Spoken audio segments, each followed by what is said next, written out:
Still setting it up.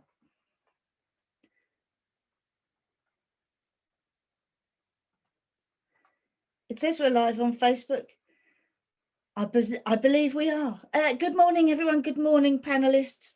Very special good morning to our wonderful guest, Tracey Field from Confident Drivers, and Kev. They're sitting together. That's okay, and they don't need to social distance because they are the same household. But very warm welcome for you guys. It is the why don't you be more mindful? Why don't you be more mindful? So I'm hoping that Tracey, could you say a little bit, please, about you, who you are, what you do, please? Yeah, I'm Tracey. I'm Kev's better half, obviously. Um, I'm not a driving instructor. My background is actually in complementary therapies over the last 20 years or so. I'm trained in mindfulness teaching, so I used to run a local mindfulness group, and my specialism is mindful resilience enhancement. So it's a particular type of mindfulness, which I chose because it works really well. I chose it because actually I work with a lot of cancer patients, and it's a really flexible type of mindfulness that doesn't necessarily mean need lots and lots of time meditating. So it's easy to apply to everyday situations. It's easy to apply for people who don't really get meditation or don't want to get meditation. So that's my background in mindfulness, and Yeah. we used that was sort of like the start for setting up the Confident Drivers website. So we started off with mindfulness for ADIs and for learner drivers, and from feedback we extended that because ADI said we need more than mindfulness, we don't just want mindfulness. Yeah, it's really popular. I'm assuming most of us are subscribers, and if we're slightly lapsed subscribers, that's just lack of mindfulness. Yeah, it's fine, Fiona, it's fine. I'll sort that out later. But no judgment. That's part of mindfulness. It's yes. What I really liked about what you said, Tracey, was making it specifically for exhausted people, exhausted cancer patients, because that's a really good point, and that works really well for lazy driving instructors. So no, thank you for that. It is a wonderful resource. Kev, have you got anything to say about what you would for this morning? And well, basically, I'm the driving instructor that offers advice for, how would this work, what would happen here, and also using the questioning techniques that we use as well. So combining both of what I'm coming home and saying, this person doesn't get it, I don't know why, can you try this, is what Tracey. So working together, really, it works really well. So yeah, you're really honing it. I've noticed the changes, like you said, Tracey, when you first started, what you had, and how it's just, the resources in there, just phenomenal. Really good, really good. So, Sammy, what were you hoping for from mindfulness this morning? I know you're clicking about helping us out on Facebook crazily. Yes, yes. Well, I've done a little bit of mindfulness, and I know I'm interested to see what Tracey's going to talk about, and hopefully the dog won't bark all the way through what I'm going to say now. Because I see it's like either pressing a pause button on your life or jumping off the merry-go-round, and actually the merry-go-round's still going, but you're standing by the side of it, and you start to smell things and see things that you wouldn't normally see. So you might pick up a leaf, you might see that the shape of it, the smell of it, the texture of it, and all those kind of sensory inputs. Mm-hmm. And while that's going on, the merry-go-round's still spinning, but you're not on it. So it's kind of moving yourself away from the spin of life. Yeah. And you can breathe and you can feel. and you can become more aware. That's how I see mindfulness. So I'm really looking forward to Tracey's input. Absolutely. Me too. Me too. Terry's not here yet. Neil.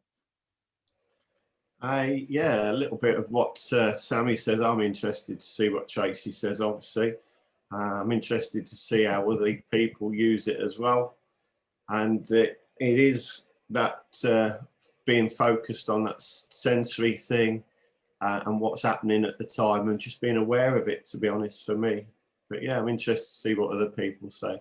Yeah, definitely. Were you helping Terry out because he's not here? Saying what Terry would say.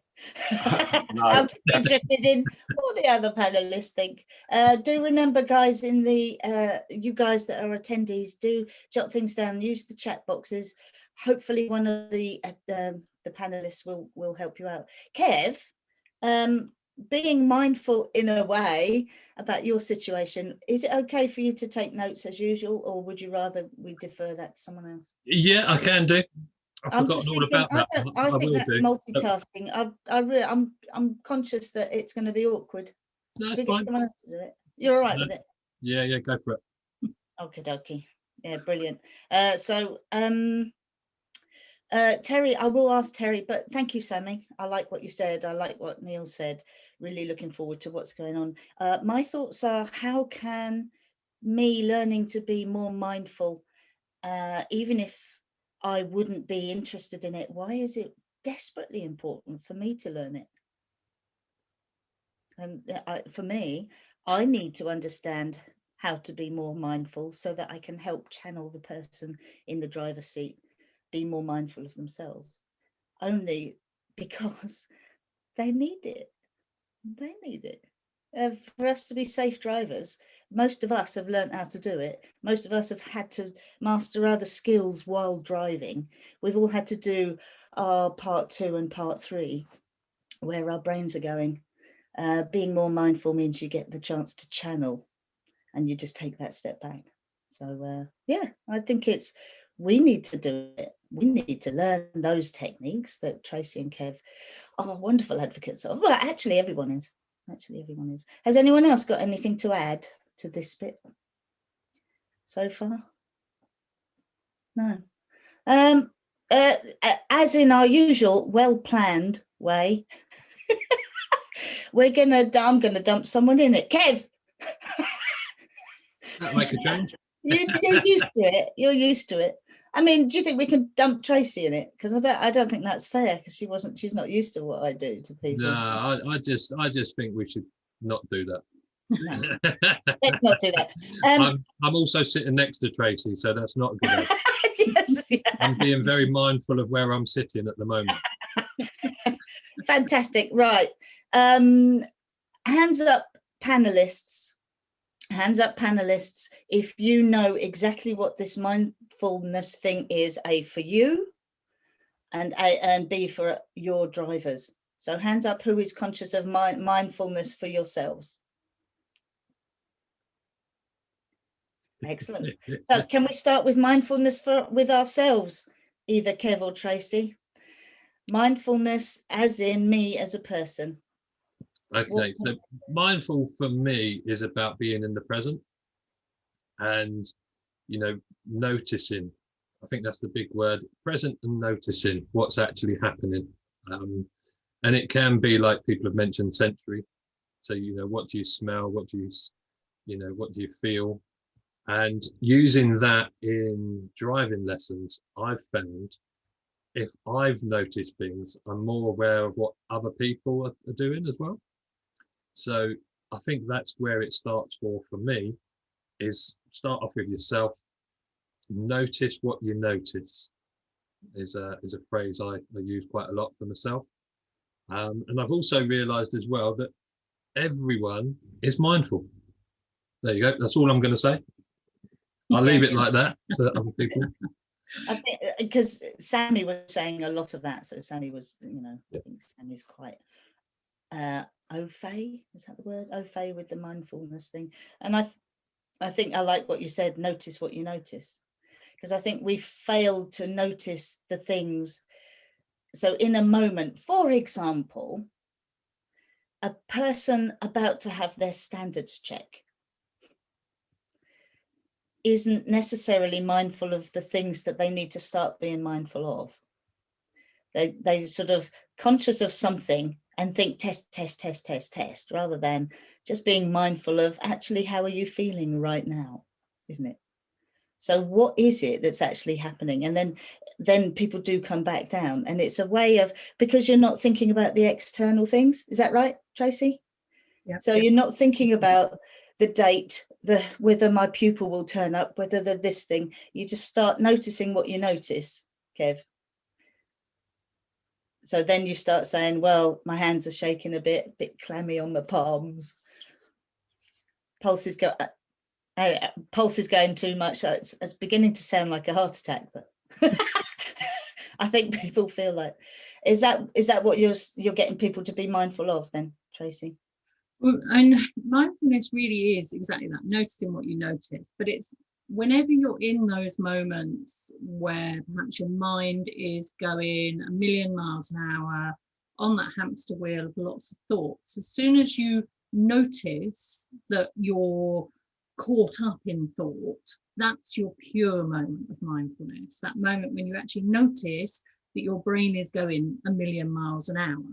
Because before that moment of noticing, you're everywhere. You're in your brain and all the thoughts. But that moment when you actually catch yourself and like, oh my God, my brain is going a million miles an hour, that is the pure moment of mindfulness, where you really notice right now. Excellent. And as soon as you do that, that enables you to get a bit of perspective. What you've done is you've taken a step outside of it. Instead of being in the thoughts, it's like you've taken a little mini backward step and gone, oh my God, look at my brain and what it's doing. And, so you've suddenly got a little bit of perspective. And that's the real beauty of mindfulness. So it is the noticing your thoughts, noticing your emotions. So those stress symptoms, that feel like a heart attack, yeah, they do.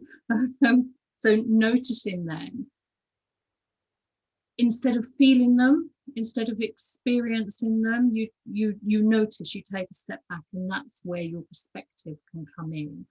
And that's the real helpful, that's one of the really helpful parts of mindfulness. But you can then use those skills to interrupt thoughts, or you can use them to notice emotions, and that's where you start getting into your higher levels of the GD matrix. So noticing your emotions, getting some perspective, and then being aware of, okay, how is that going to affect my driving or my standards check or my whatever it is, job interview, or whatever it is that's coming up. So like similarly, how a painkiller works, it interrupts the pain process. So yes. It's an interruption. It's an interruption, and that's, I know, you can use it for all sorts of different things, but I think from a driving perspective, that's where it's really helpful, is to use mindfulness as an interruption to negative thoughts. An interruption to negative thoughts. I wonder who's jotting that down. We need bigger words for him to jot down. And then the emotions, noticing the emotions, how does that affect driving behaviour, and how does that help your students achieve those higher levels of awareness about emotions and driving. So it's almost an intervention. An intervention into, and it doesn't make everything go away. Like a painkiller doesn't stop everything. But it helps redress it, so you can take a step back and then go back and look at what's causing, for example, the pain, what's causing the emotional responses that you're talking about. I hope I'm feeding back in the right way. Yeah. Excellent. Yeah, it's definitely not a magic wand. What's going on there. Not a very similar to what you were saying. No, but I think it interrupts the panic process, doesn't it? It's interrupting those negative thoughts. Guys, has anyone got an example of a learner driver? Oh, Teresa, you got something else to say? I was just going to ask Tracey if the management of those thoughts and feelings and the, sort of identifying the triggers, whether that comes under mindfulness, or whether that's another step and separate, and obviously the strategies that you've got in place for confident drivers. If you were doing a mindfulness course, then the course takes you through the process of more noticing, so that you get to understand your own patterns, so you have a better awareness of how your brain works, what your habits are, but it doesn't really teach you to manage them. There would be argument among mindfulness teachers about whether it teaches you to manage them or not. I would say sort of certainly on the level that we work out with our course, it's just helping you notice patterns so that you can become more aware and learn some perspective. If you wanted to go and manage the emotions, that would be a more tactical, practical, sort of looking at something like CBT, self-talk techniques. So you would look at other techniques that you could use alongside the mindfulness, so that you can really tackle them and notice them and get perspective on them from the mindfulness point of view. So different mindfulness people would argue different points of view on that. Fab.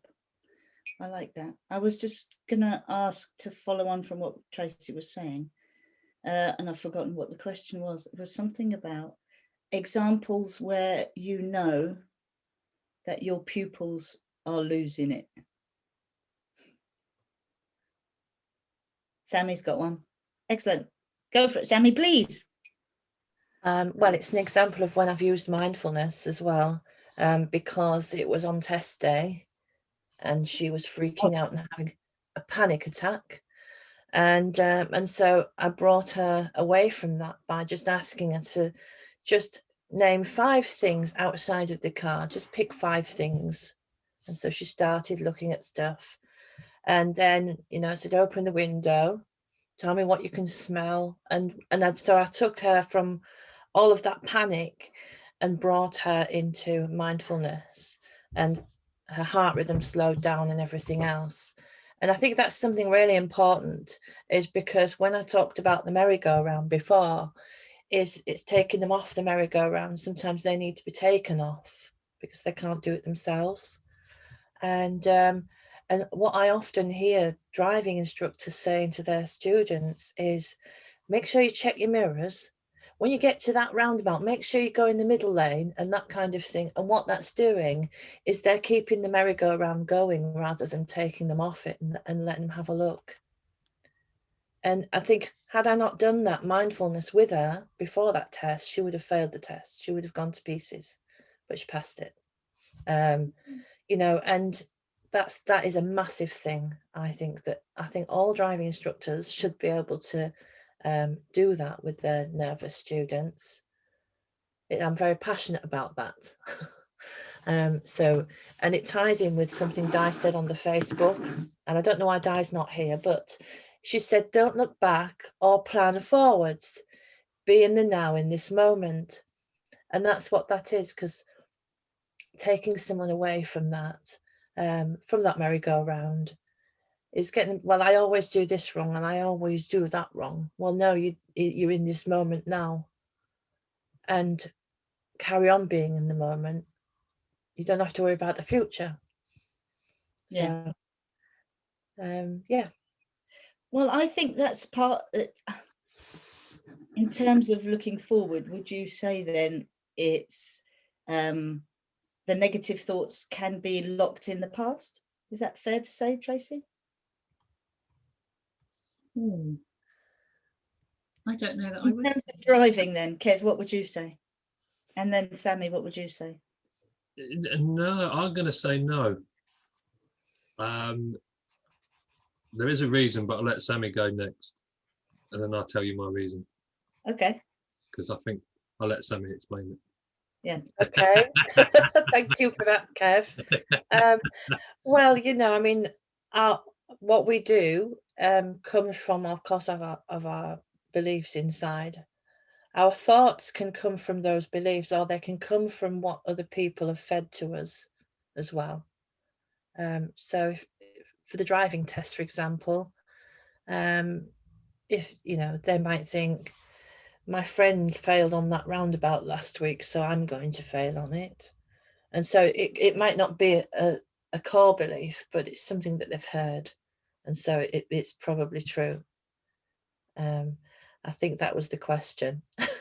I think it is, Sammy. I think it's the negative thoughts could be about something that's happened previously to them, or the negative thought could be about something that hasn't happened yet, but they're worried about it. Yes, and Di's just piped up on Facebook again and said that it could be memories of failure or fearing failure, future failure, because they may not have a history of very good results in the past with tests. Yeah. So yeah, that's very similar to what we're saying, I think. Phil's got his hand up. Yeah, I know Phil's got his hand up. Kev, had you finished what you were saying? I know Tracey's going to say something. Yeah, I was just going to say it comes from all three places. So it comes from your schemas, your negative schemas based on, or limiting beliefs based on past experience. But it also comes from what you're feeling right now in that moment. So when you interpret those physical symptoms of stress, that creates brand new negative thoughts. So it's about your interpretation, your perception of what you're experiencing right now. But also the research shows that their negative thoughts are also created by worries about the future, things that haven't happened yet. So it comes from all three spaces. So past experience has a big impact, but it's not the only impact. It's from all three, past, present and future. Fabulous. Fabulous. I like that, past, present and future. It's making me think. I kind of knew it, but it's really good to have it reinforced. Thank you. One more thing I'd like to add to that before I come to you, Teresa. I have remembered, honestly, this time I have remembered. Welcome, Terry. One more thing on that is how we reinforce those negative thoughts when we are a fault-based driving instructor. So we have our role to play in the backlog of negative thoughts. Sometimes it depends who we are, but as an industry, we're fault-based. You did that wrong, you did that wrong, and it all ends up being part of Sammy's driver coming up to driving test, where they're focused on what we've said in the past. Think about it. When I think about my driving instructor, I remember what I did wrong, and I don't remember very much of anything. Like who's going to speak next? Got you, Teresa. But I remember the negative things from however donkey's years ago that was. So I think it does make a difference. But in the moment and the future ones, the future dreads. Yes. Phil, I've got you in a minute. Teresa, I know it was hours ago. So. Yeah, I don't know whether Phil wants to go first because he's been waiting a little while. I don't mind waiting. No, Teresa first. Sorry, boss. We've referred back to what Tracey said about the stimuli being past, present and future. When you're trying to manage that situation, I know I keep talking about management, I'm sorry. Would you feel that it was really important to acknowledge where those triggers are coming from? Or do you think that it doesn't matter really? It's just the case of them moving on to how you cope with them? I think it's both. So in the moment, what's most important is actually to interrupt it.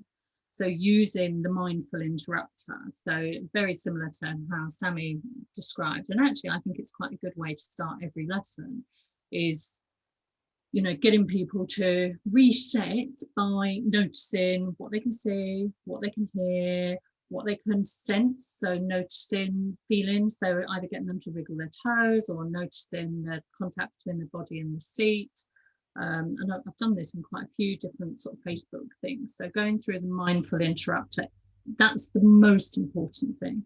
And then later, when you have time, when you're doing your bit on the side of the road or any of that, then is through your questioning techniques, working out exactly what it is. So whether it's something in the past, something right now, something in the future. If it was something in the present, you've already worked on that with your mindful interrupter, and then add in some breathing exercises or something else that suits the student.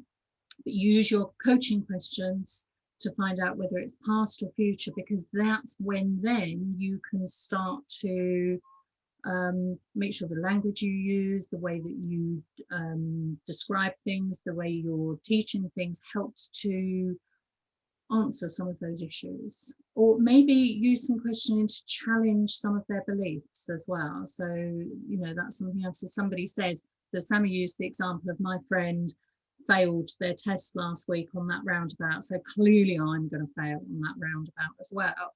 You can challenge those negative thoughts. So that's not mindfulness, that's using other techniques just to come in and sort of say, well, how many people do you know who've done that roundabout and have passed? You know, and is your friend really the best driver? You know, so there are little things that you can do to challenge and say, well, you've done that roundabout countless times brilliantly, why would you fail? So that comes back to your coaching rather than mindfulness. Thank you. Excellent. Thank you. Phil. I don't know whether this does come under mindfulness or not. I used to have a pupil who would constantly stall at traffic lights. And one of her lessons each week was driving from her home to work, which was about a 45-minute drive. And what we used to do when we reached traffic lights, I used to say to her, right, look at the architecture. And, you know, we sort of didn't look at the ground floor. We looked at the upper areas because that was far more interesting. And I hear from her now, that was probably about 7 years ago. I hear from her every year. She'd send me a Christmas card and it always says, I'm still studying the architecture. Yeah, and absolutely. Yeah.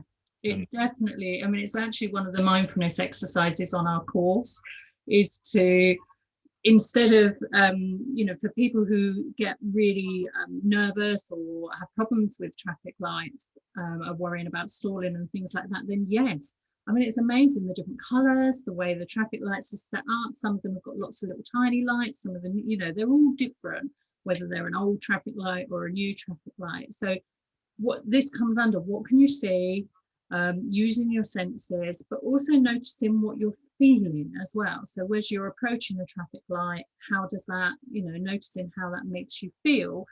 And if you're noticing, then you're not in it, you've got a little bit more perspective on it. So yeah, and that using traffic lights is a really good way of using senses in a way that makes sense, because you can't use mindfulness while you're driving in a way that's going to distract from driving, but using mindfulness in a way that enhances driving and driving lessons. Yeah, absolutely.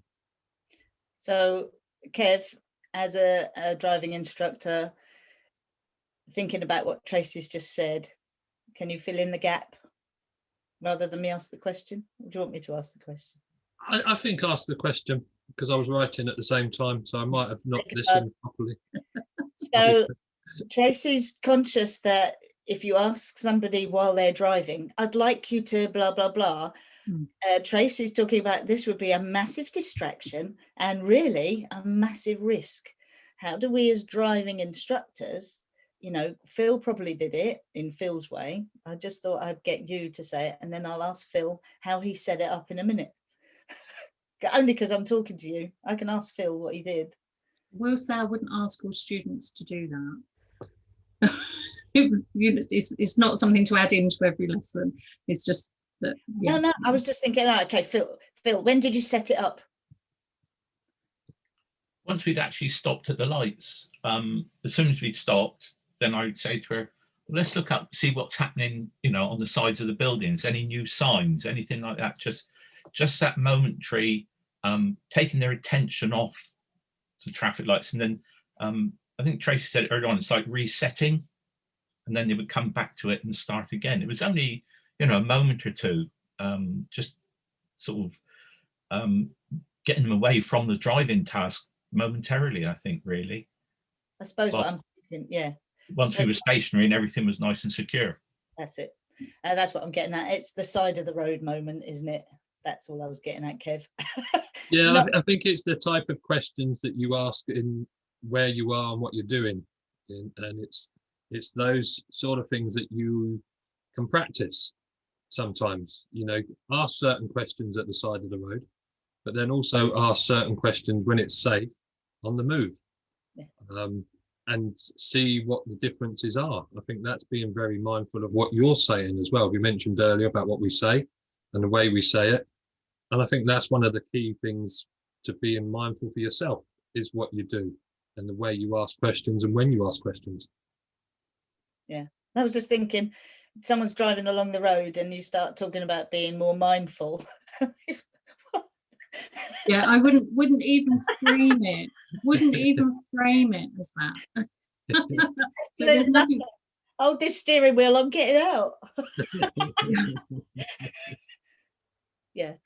No. I suppose I was just being stupid, vaguely unsubtle about it. But it's the setup. I'm just saying it needs to be. And it's just what Phil and you guys are saying. It's just make sure you let people know when it's not safety critical, because otherwise we do have spontaneous, maybe I have a guilty conscience about this one, driving along the road and having a brilliant idea and just blah rather than being mindful of my own actions and the reaction that I will cause. I don't have to admit to that live on Facebook though, do I? Good job we're not recording it. Absolutely, it would be awful. It would be awful, but I've sorted it out. Anyone else got anything to add? Terry, wondered what you were looking for. Have you heard anything? Because you might have been earwigging earlier.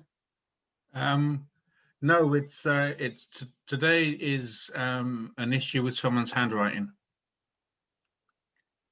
namely my own. It looked like 9:30 in my handwriting.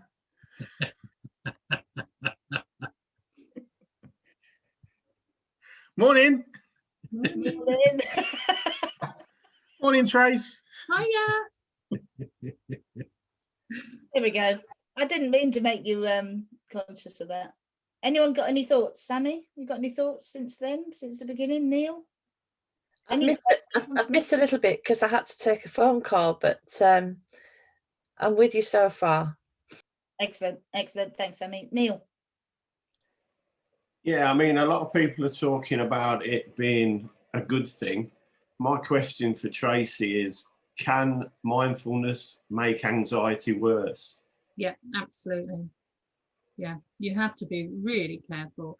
And most of the time I wouldn't use, if I were a driving instructor, I wouldn't use the word mindfulness if I was using a mindfulness technique in the car. Sometimes I would, sometimes I wouldn't, depends on the student. That would be for you to judge. In terms of practicing mindfulness, really the recommendation is, if you are in the middle of a depressive episode, don't do it, because the chances are it can make things worse. So mindfulness is very definitely recommended for depression and anxiety and all sorts of things by the NHS. But actually, the time that we take people onto mindfulness programs is when they're in remission from anxiety and depression. So the idea being that you build your resilience and start your training to learn the skills when you don't need them, so that they are ready for you to use when you do need them. Because trying to learn new skills when you're already overloaded with all sorts of things going on in life can cause more problems. Having said that, the reason I chose a very practical approach with the mindful resilience enhancement is because I was using it with my cancer patients. So they were in the toughest, they're all in the toughest times of their lives. But rather than talking about a mindfulness program or talking lots about, using that word and putting the pressure on, is actually just getting them to using little tips, little things, and finding things in their everyday life where they are. I mean, Kev said right at the beginning, everybody is doing mindfulness all the time, and you are in whatever situation you're in. So when somebody has anxiety or depression, don't start talking about have you tried mindfulness, but ask them what they enjoyed today. what you know, or what, you know, oh, look at the colors outside with the, you know, so getting them to look at things, getting them to use their senses, not necessarily mentioning the word, but just getting them to notice the moment, notice some pleasant things or neutral things. Neutral is as important. Mindfulness doesn't all have to be about, oh, fantastic sunrises and sunsets and things, you know. It can just be it can just be the neutral. Oh, look, yeah, I've noticed that. You know, neutral is as good, if not better, than wonderful and amazing sometimes. Absolutely. I've heard that even football fans can be conscious of mindfulness. Obviously, you wasn't in my house last night then. Yeah. Yeah, that feeling when they get a goal, and that feeling when they concede a goal, you know, that when you're really noticing that, you're being mindful all the time. Yeah. It's not a special human, you know, it's not a superhuman. No, I think that's right, because I think even in terms of this, why don't you, there will be people that see the title and go, that's not for me, because it's got a word and it's a flowery word and it means a thing. So I like what you said, just do it, but don't mention the mindfulness word. Otherwise you have to wear paisley and have candles in the car, scented candles, and I don't know, lavender, isn't it? Oh, don't do lavender in the car.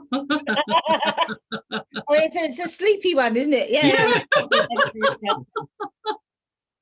Citrus. Oh, okay.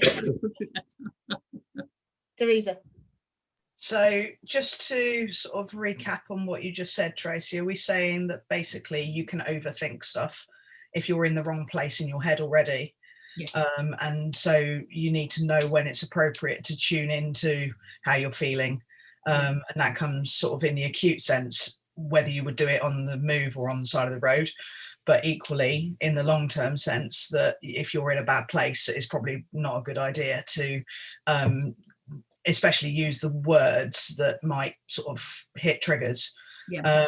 Could you go on?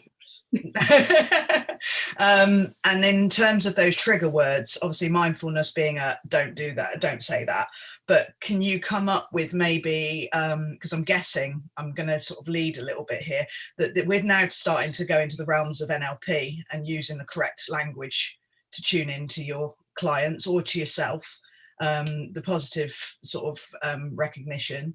I haven't looked into it massively, but I'm getting sort of vibes. Is there like a bank of keywords that you would use in your sort of approach that you would find would help you avoid the trigger words, so to speak? Maybe I'm thinking too much. Yeah, I don't know. I would probably have to think about that question a bit more to come up with a better answer. I think if you start saying we're going to use some mindfulness, you add pressure for certain people. So you know your students, if that's going to add pressure, don't say it. Just, you know, when you're at the side of the road and you're safe, and if somebody's having a moment where you need to calm them down, then just literally roll them through their senses. You don't have to mention any words. It's just sort of like, okay, take a moment. What can you see? And let them say a few things that they can see. And then what can you hear? And let them say a few things that they can hear. And you can even say, what can you hear in the car? What can you hear further away? So that gets them to tune their, you know, really you have to pay attention to focus your hearing to hear different distances. Wriggle your toes. How does that feel? What can you smell? Can be a bit dodgy in the car, that one maybe, but you know, so there you go, open the window. What can you taste? Make Fiona giggle. What can you taste? So, you know, what did they have to drink or eat before they had their lesson? What can they taste? So just roll them through their senses and then ask them how they're feeling. And then, okay, let's carry on with our lesson. So, you know, it's just a way of interrupting. I mean, you mentioned overthinking at the beginning of the question, and it's just, you know, you're constantly trying with mindfulness, all you're literally aiming to do is to interrupt overthinking, and bring them away from that. They'll go back to it, but you can keep bringing them back with mindfulness. Okay. Can we do a thing? Can we do a thing? Tell me about a thing. It doesn't have to, weird thing. If you say weird thing, it's my whim. You can take responsibility for it. Takes all the pressure off. All sorts of reasons, all sorts of things that you can do. We are a resourceful bunch. I think anybody who has gone through what else can I do to try and help this person? Anyone who's gone through that, we as ADIs are very resourceful, I think. Anyone else got anything to say? Oh, Sammy, gotcha. I've got a question on Facebook from Emma, who's got her check, I'm assuming standards check, on the 17th of December. Are there any tips that you can give her? Who wants to go? Tracey? Was it in terms of mindfulness, or was it in terms of the standards check? I think that's a good question, Tracey. because I could talk for 5 minutes and it'd be completely useless while there's all these experts on here to help with standards checks. I think it's probably tips on handling those emotions that go with the standards check, just as Marlena before, and we've been discussing it, haven't we, about just taking yourself away from that and focusing on something else. Apart from that, really. I think as well, sometimes when you get questions like that, and people send me texts, emails, whatever, and they say, "Can you help me with my standards check?" And it's like, what is it about the standards check that you need help with? And I think that's one of the questions really to ask yourself. If Emma said that, and I know Tracey will probably go into the mindfulness bit in a minute, but for us as ADIs, instructor trainers, whatever you do, is just find out, well, what is it that you want help with? And that will open up their thought processes and give you an insight as well. And that's probably my coaching side coming out from that. But it's a great question from Emma, because all of a sudden everyone's now thinking, well, is it that, or is it that? Is it skills based, or is it emotions? What is it that we're working with? So in all honesty, that's a fantastic question, but that's what I would ask as an ADI, and I'll let the mindfulness teacher now. As a quick coverall, I would say start with your list. You've got your list of things that you need to do on your standards check. Go through all of them. Make sure you understand everything that you need to do so that you are prepared. If you know that, you will feel more confident. If you have more confidence, you will have less negative thoughts. And if you have less negative thoughts, you will perform better on the day. So it all starts with that list of what you need to do. Do you absolutely understand what you've got to do on the day? And have you practiced it? Are you able to do it? Boost your confidence, reduce your negative thoughts, and that will reduce the nerves on the day. Practice some things in the run-up for nerves on the day. So breathing exercises and the mindful interrupter. If you did a 5-minute mindful interrupter around the senses once a day from now till then, you will have that as a technique under your belt that you can use whenever you want to and whenever you want to calm down. Practice it now. Don't start practicing it the night before, because then it's a new skill that you're just adding more pressure on, as something else you've got to learn before your check test. Absolutely. It's a really good point. The other thing is solution focus is when you still have the negative thoughts creeping in. What are the solutions? What are your solutions to those? And it's to, if you use mindfulness, it's to interrupt. Yeah. The mindfulness interrupts. And then as Kev said, and as you were saying, Tracey, go through basically those 17 competencies, sort out which ones you're confident with, find the confidence level, and then solutions. what are your solutions? Where do you seek your solutions? Where do you get Mm. the support? But look at what you do well. Yeah, who'd you ask? Yeah, gotcha, Sammy. Did she write any more yet? Yeah, so I haven't, but I've sent her the link to Confident Drivers on the chat on Facebook, because there are some brilliant tools on there. There's lots of free I tools. know, you know, yeah. But Dice said about us being not fault focused, we want to encourage our students to be aware. So, for instance, if the student's coasting or not checking the mirrors, we'd ask them to be aware of their actions for the next 5 minutes, bringing them into the moment and being mindful. And I know for definite that Fiona does that. You know, let's look at this and see what happens. And yeah, so that's a really good point. It's just to bring it into whatever, rather than looking at the fault, put the focus on something and let them be mindful of it. You want your students to be mindful. You want them to be aware of what they're doing when they're driving your car. Yeah. Thank you for that, Sammy. I hadn't thought about it that way. So that was my smug moment. If anyone noticed my smug moment, it's, you know, when sometimes we need someone else to point something out for us. So I really appreciate that, Sammy. Thank you. Anyone else got anything to say? Linda, what's wrong? Have you frozen? Ian? No? Phil? Keith? Terry? I heard my name. What happened? Are you enjoying this one? Why don't you? Yeah, I was waiting for the lemon again. I wanted to have that lemon talk. Yeah, we'll do that another time. Okay. I had a really nice watery mouth the other night. Yeah. That's a personal thing. You've got people I see thinking you've got that. them with their minds boggling now. Come on my course. Yeah. Yeah, you have to find out, mate. You have to go and see Tracey. No, I mean that's really useful.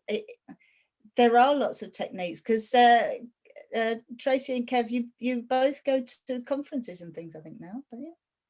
Yep. When's the next one that may or may not go ahead?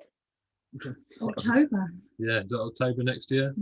I think. Oh well, March. Actually, I say that there is one in for March, but that comes under the may or may not go ahead, I'm guessing. There's also the interactive one. There's the online one. Mr. Spooner does those. Yeah, the driving instructor show. Yeah. He's done a couple of those online. I think he's arranging another one. I'm hoping anyway. Really useful. An online version, a virtual meeting of people, because then people can come around, have chats with us with everybody. I'm gonna ask Kev to think about wrapping it up. Has anyone got anything else they want to add to this? I've liked this. It does make you think. Makes you think, makes you take a step back and actually look at yourself from a different perspective. It helps us look at the person in the driver's seat from a different perspective. And I'm hoping that you can see that the techniques aren't really they're nothing rocket science. Yeah, they're really not. Really not rocket science. It's not something to get stressed about. It's not something where you need to wear paisley and a headband. It's just really taking care of the person, being client-centered, I think. Very client-centered. So, Kev, are you ready for your summary? Because I know some of our trainers have got to go off and do some. Yeah, no problem. So basically, we started off by saying, notice what you notice and being present. Sometimes you get caught up in your thoughts. The brain is going a million miles an hour. A mini step back to gain perspective. So just take that step back, gain some perspective on what's actually happening. And use mindfulness to interrupt negative thoughts. So just pause on them. It gets you to notice patterns or notice your thought patterns to become more aware. So again, if you're being mindful, you're noticing those negative thought patterns that you're using. We mentioned about panic attack on a test day. This was Sammy. And it was taking them off that merry-go-round. So they can actually see what's actually happening. Don't look back or plan forward, be in the now. I think it was Di mentioned that one. And if you're thinking negative thoughts, it's normally based around faults. So what's gone wrong? So be aware of that. Feel at his set of traffic lights, used his senses to notice what they're feeling, but also look up ahead as well, taking them out of the moment for that second, just to pause, notice what they notice, the architecture, I think Phil mentioned. But also don't try doing mindfulness on the move, as it may well be a distraction to some people as well. So be aware of that. It can have a negative effect on people, mindfulness, if they're in a depressive or anxious state as well. So be aware of that as well. So think about when you're using it. Be aware of the words you're using. The word mindfulness in itself can have a negative effect on some people. You know, they go, "Oh, I'm not interested in that. That's a bit too hippy-dippy for me." So be careful with that. For standards checks and things like that, or tests, know what is expected, and that builds confidence. Breathing. Don't start breathing exercises on the morning of your test. Try and do them before, you know, so you're building up to that and you're in the rhythm of doing those breathing exercises. And also think of solutions to the problems that your negative thoughts are creating. And Di mentioned as well, getting the pupil to notice their actions on a short drive, putting the focus on them and not the fault that's happened, getting them to notice. So that's something you can get your pupils to do to be more mindful. Perfect. Thank you. That's brilliant. The link will be put again to the Confident Drivers website. I really want to say a massive thank you, Tracey, for coming along. It really does make a difference, and both of you. And I'll Kev, you know, I'll say thank you to you, but you're here all the time. And I'm going to come to you, Neil. I did have a question and I've forgotten what it was. It's really annoying. I might come back to you, Tracey, in a second. Neil's going to tell us about why don't you number 36, the next one. Yeah. Yeah, the next one is on the 10th of December at 6:30. And that is why don't you do one 2020? So really looking forward to that one. See what people say on that. We do offer other various sessions as well. So if you go to the Why Don't You webpage or Facebook page, you can see what other sessions we're offering, and there's further dates as well that we're prepared for as well. Yeah. So yeah, there we go. Loads of other things. Yeah. Anything else, Terry? And the standards check surgery coming up. Yeah, standards check surgery. So we're branching out. We're branching out into paid for services, which is what Neil was supposed to say, and now I've had to say it.